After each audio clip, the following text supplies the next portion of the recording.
What's up, brothers? Coming to you live with some UFC talk. Recently, Khabib the Eagle Nurmagomedov versus Conor Mystic Mac McGregor was reported to be having some contract negotiations. They said it could be coming as soon as 2018, late 2018. So here's a speed painting of the two facing off. So let's talk about the two and what has led up to this fight. So we know that McGregor won the featherweight championship in 2015 against Aldo at the 145 weight class, which was pretty light. He looked real light in that fight. And then he also won the lightweight belt in 2016 against Alvarez at 155, which is kind of more his natural weight. Then he fought Nate Diaz the first time, got super gassed out. This was at welterweight at 170, got really gassed out and then got choked.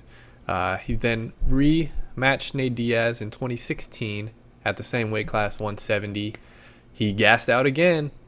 Gassed out, man. Every time he puts on muscle, he gasses out, but he won that as a decision. After that, he fought Mayweather in a boxing match on the August 26th. I won $50 off that fight. Shout out to Paul Thomas for paying up to your bets. You're a man of your word. But he's basically been out of the MMA game for 2 years and trying to come back in after he didn't win the lawsuit, but after I guess they dropped the charges and settled whatever. But he's supposed to fight Khabib, which has kind of been going on since 2016 when Khabib fought Michael Johnson. I remember watching that fight, and Khabib just ragdolled this dude all over the ring for all 3 rounds. But he called out Conor in the post-fight interview with Joe Rogan in the middle. So this has been going on for pretty much 2 years now. We've been waiting to see this, and Khabib has been handling his business, even though he did fail to make weight against Tony Ferguson, which would have been a dope fight, but Khabib failed to make weight, and then they were going to rematch, and then Tony blew out his knee at a press conference, tripped over some cords and blew out his knee. So there's been a lot of drama there in the lightweight class, because you basically have those 3 guys that are kind of at the top, all with belts, even though they stripped McGregor because he's been out of the game for so long. But I mean, technically, he hasn't been beaten, so he is still a champion in my eyes anyway. That's my opinion on it. But we're gonna see a big matchup if they can finally make the contract. I can't see how they wouldn't make the contract, just because there's so much money to be made. I mean, people have been wanting this fight for 2, almost 3 years now, and stylistically it's a pretty awesome matchup. You got Khabib, who's just a powerhouse.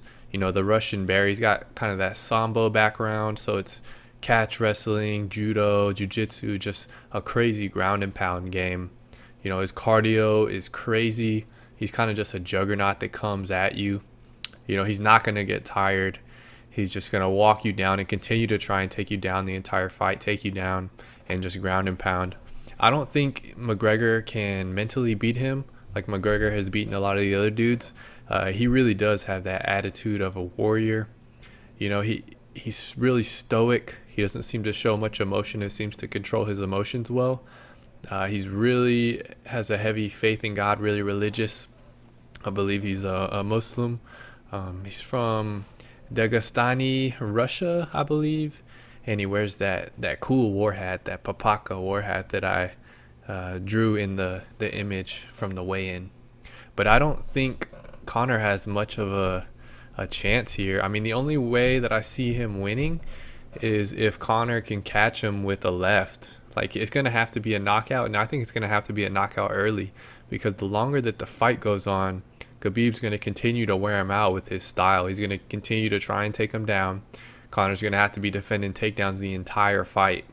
And as we've seen with McGregor, man, if he doesn't get an early knockout, like, he gasses quick for whatever reason. He just doesn't have that cardio to go into deep waters. I mean, when he fought Diaz, both times he looked super gassed, especially during that decision. He was basically running away to catch his breath. And, you could attribute that to the jump in weight, since he put on a lot of muscle to get to 170. That's a lot higher oxygen requirement whenever you're putting on, basically 20 more pounds of muscle. But I just don't see him matching up well against Khabib. I mean, Khabib's huge. He walks around at like 190 before he cuts weight. You know, Conor at a heavy McGregor is maybe 175. You know, maybe 180 at most. But when you're talking about fighting a dude that's like 15 pounds naturally heavier than you, I mean, there's just such a big strength differential between the two, and especially with Khabib having the grappling strength of being, you know, a sambo background, of having that wrestling background. That's just a different type of strength, man. So, who do y'all got in the matchup? Let me know in the comments below. Hope y'all enjoyed the speed painting. Thanks if you've lasted this long to the end of the video. Go ahead and like, subscribe, leave a comment, and enjoy your day. Peace.